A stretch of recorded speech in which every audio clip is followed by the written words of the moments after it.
Assalamualaikum warahmatullahi wabarakatuh.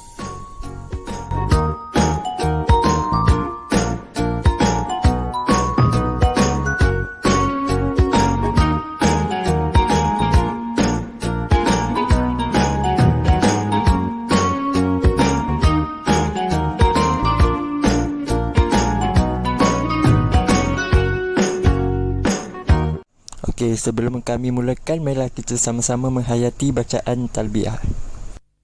Labbaik Allahumma labbaik, labbaik la syarika lak labbaik, innal hamda wan ni'mata lak wal mulk la syarika lak.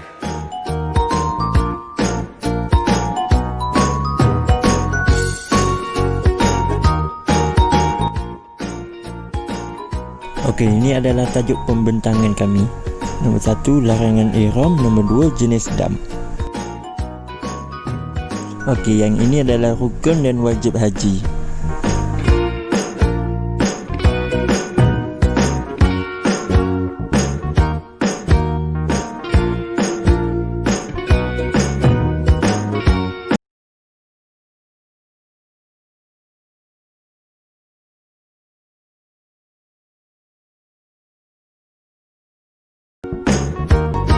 Okey, ini adalah jenis larangan semasa ihram.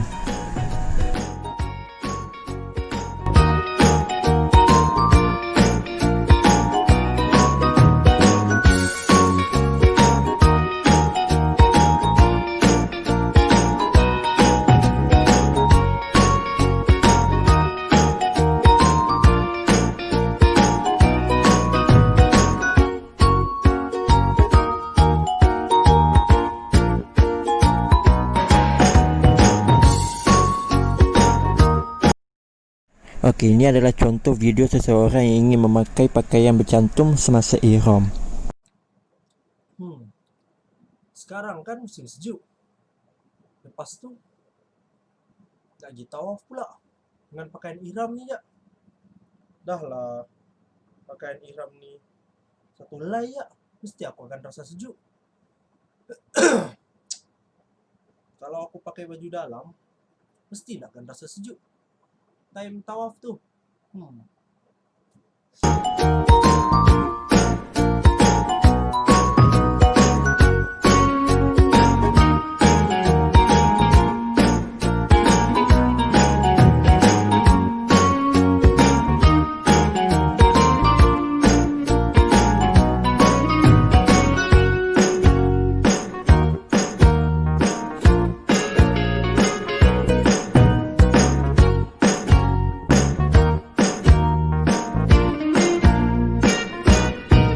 Okey, ini adalah pakaian yang dibolehkan semasa ihram bagi wanita.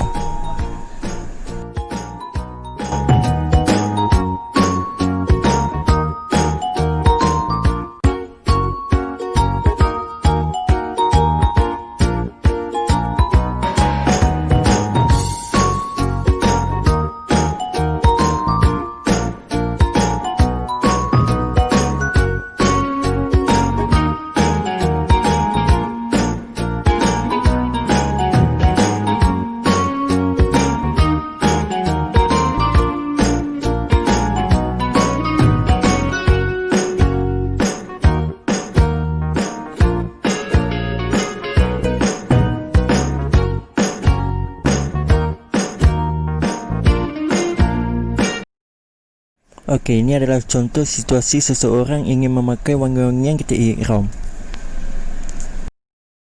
Pada satu petang, ketiga jemaah bernama Afiq dan Muhammad telah mendarat ke kota Mekah untuk menunaikan haji pertama mereka, tetapi Afiq telah melanggar salah satu larangan ihram. Kejap lagi ni nak pergi tawaf. Baik aku pakai minyak wangi ni. Wangi sikit badan aku. Afiq, kau buat apa tu? Kau kan dalam larangan ihram. Mana boleh pakai wangi-wangian? Ya ke? Mana aku tahu. Nasib kau sedarkan aku. Tidak. Kena dam aku. Akan tetapi bermandi dibolehkan kerana itu adalah tujuan pembersihan diri dan bukanlah berwangi-wangian. Panasnya. Sebelum aku pergi tawaf ni, baik aku mandi dulu. Muhammad, kau buat apa ni? Tadi tegur aku tak boleh wangi-wangi. Kau nak mandi pula. Mandi ni boleh ke? Apa pula tak boleh? Mandi tak apa, membersihkan diri. Kita sebelum tawaf ni tak apa. Janji kita jangan wangi-wangi je. Okey? Itulah kau. Lain kali pergi kursus, tambah ilmu apa semua. Ni tak, datang sini kosong.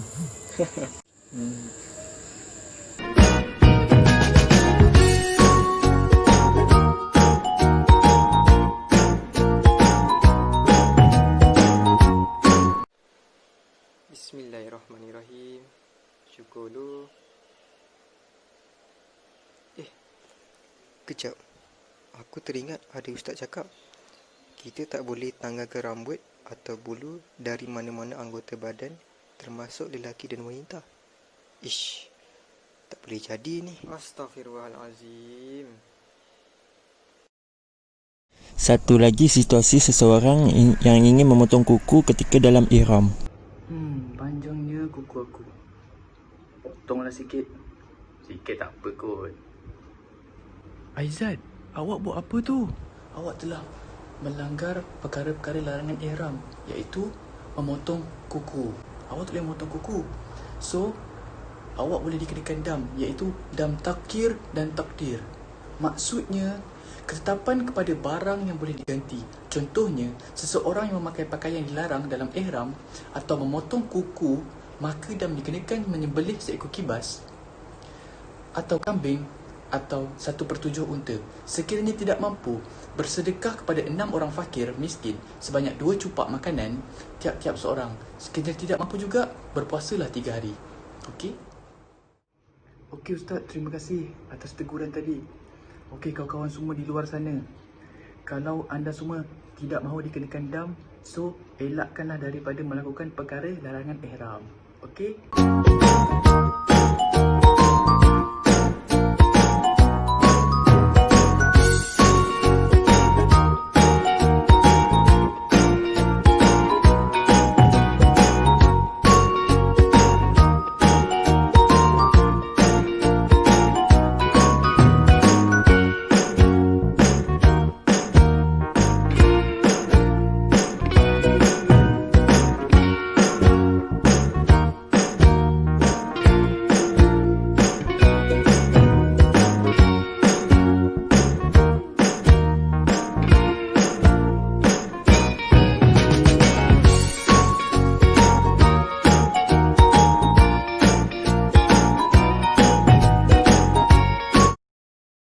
Ini adalah contoh seseorang yang akan dikenakan dam kerana merosakkan tanaman semasa ihram. Pesan ni kat sini tak tahu nak buat apa, tapi banyak juga tanaman sini. Rasanya kalau potong sebatang dua, seronok juga. Okay, buat je lah.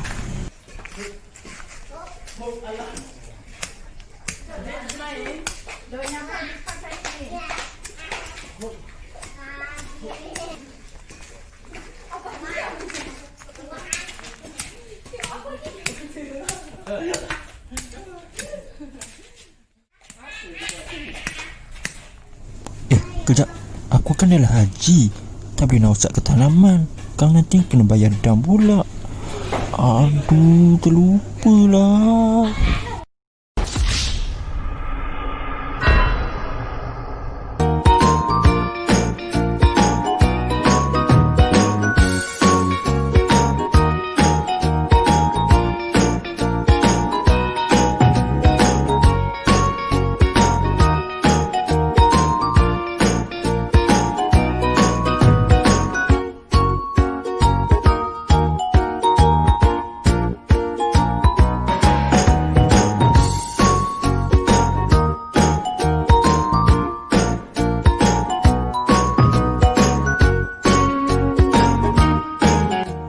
Ini adalah pengertian tarafuh.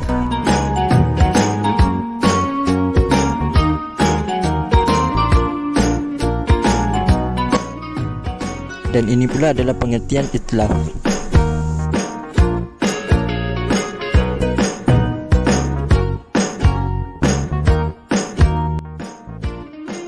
Seterusnya adalah hikmah larangan ihram dalam haji.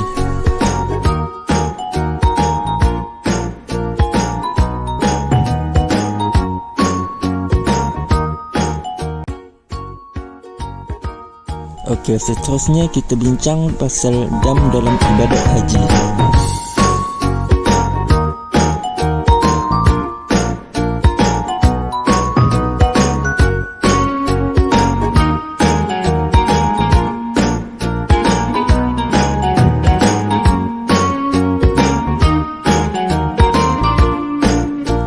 Ini adalah kesalahan yang dikenakan dam.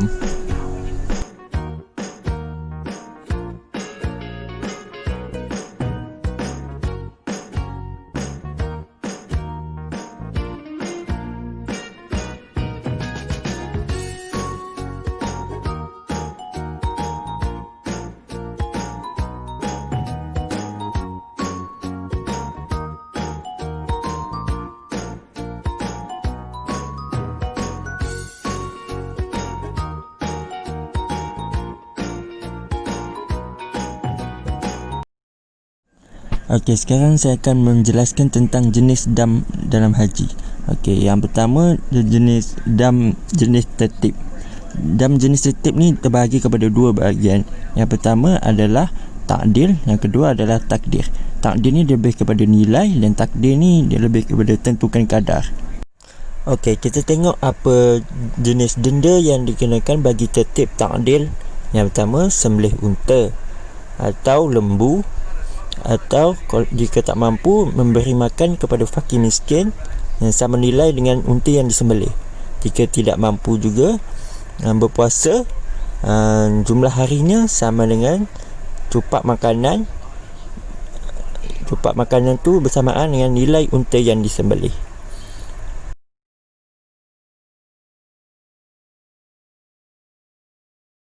Okey, manakala yang kedua, tertib takdil juga. Jenis denda adalah menyembelih 7 ekor kambing.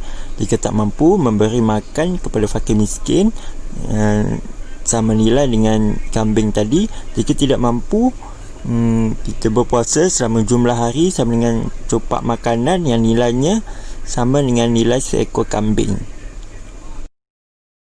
Okey, manakala yang tertib takdir, dendanya adalah sembelih seekor kambing. Jika tak mampu berpuasa selama 10 hari, iaitu 3 hari di Mekah dan 7 hari di tanah air. Okey, jadi dari sini kita boleh nampak yang tertib takdir ni ditentukan kadarnya dan tak sama dengan takdir tadi. Okey, kita masuk pula kepada jenis dam tahyir, yang terbahagi kepada dua, iaitu tahyir takdir dan tahyir takdir. Okey, ini pula jenis denda yang dikenakan bagi jenis dam tahyir takdir. Okey, dendanya adalah sembelih binatang ternak yang sama nilai dengan binatang yang diburu. Jika kita buru binatang kecil, maka sembelihan binatangnya mungkin kambing. Jika kita buru binatang yang besar, maka sembelihan binatang ternaknya mungkin unta. Sama juga dengan pokok, kalau kita tebang pokok kecil, maknanya sembelihnya seekor kambing. Dan juga kalau kita tebang pokok besar, maka sembelihannya unta. Atau kita bagi makan kepada fakir miskin dengan sama nilai binatang sembelihan tadi. Atau puasa ikut jumlah cupak yang boleh dibeli dengan binatang sembelih tadi. Okey, manakala denda bagi tahyir takdir pula adalah menyembelih seekor kambing, bersedekah kepada 6 orang fakir miskin, atau berpuasa selama 3 hari. Okey, sekarang kita perhatikan jenis dam. Okey, dia terbahagi kepada dua, iaitu dam tertib dengan dam tahyir. Dam tertib ni dia terbahagi kepada dua, iaitu tertib yang pertama dia tertib takdir, yang kedua tertib takdir. Okey, dam jenis tahyir tu juga terbahagi kepada dua, iaitu tahyir takdir dan tahyir takdir. Okey, tertib takdir kesalahannya adalah rosak ibadat haji, iaitu melakukan persetubuhan. Tertib takdir yang berkaitan dengan haji iaitu melakukan haji secara tamatuk dan kiran, ataupun meninggalkan wajib haji, ataupun tidak melakukan wukuf atau tidak melakukan tawaf wida. Tahyir ta'dil yang berkaitan dengan alam, iaitu memburu binatang atau menebang pokok. Manakala tahyir takdir pula yang berkaitan dengan diri, sama ada memakai wangi-wangian, bercukur dan memakai pakaian yang dilarang.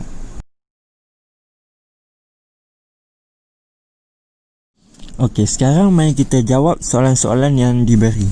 Okey, soalan pertama, orang dalam ihram yang memotong, menebang atau mencabut pokok di tanah haram yang tumbuh sendiri akan dikenakan dam tahyir ta'dil. Okey, soalan yang kedua, orang dalam ihram yang melakukan persetubuhan yang merosakkan haji sebelum tahallul awal dikenakan dam tertib ta'dil. Okey, soalan ketiga, orang dalam ihram yang memakai bau-bauan pada badan akan dikenakan dam tahyir takdir. Okey, soalan yang terakhir, orang yang dalam ihram yang tidak melontar jamrah akan dikenakan dam tertib takdir. Okey, sebelum video pembentangan kami berakhir, kami ingin menunjukkan cara pemakaian ihram bagi lelaki. Pakaian ihram lelaki adalah dua helai kain yang tidak bercantum. Ia dipakai menggunakan kain untuk menutup aurat dari pusat hingga ke lutut. Ihram disunatkan untuk berwarna putih. Di dalam video ini, saya menggunakan model yang memakai baju di dalam. Ketika memakai ihram, pakaian seperti baju, seluar dan pakaian dalam adalah tidak boleh kerana ia merupakan kain yang bercantum. Langkah 1, pemakaian ihram bahagian kaki. Pegang kedua belah hujung kain dan letakkan ia ke bahagian tepi. Kangkangkan sedikit kaki agar mendapat ruang untuk berjalan. Kemudian, lipatkan ia ke bahagian kiri. Pastikan ia ketat dan lipat ke bahagian kanan. Gulungkan bahagian atas ihram dan pastikan ia ketat.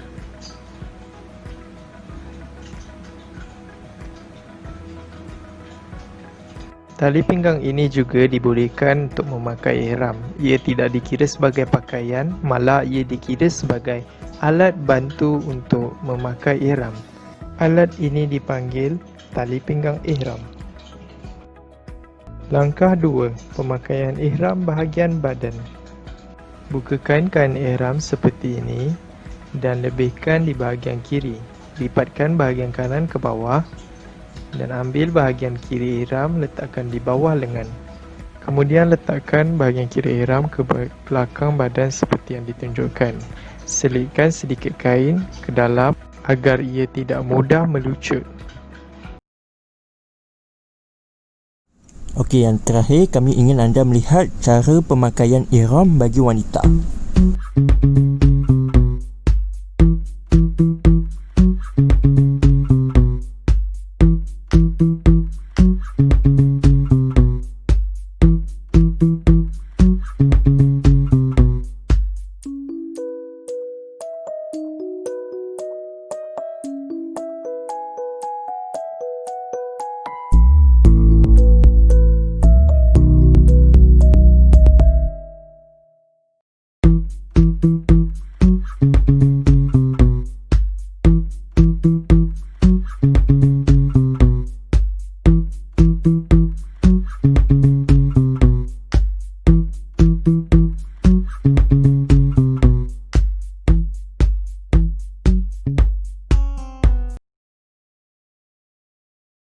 Okey, sekian sahaja video pembentangan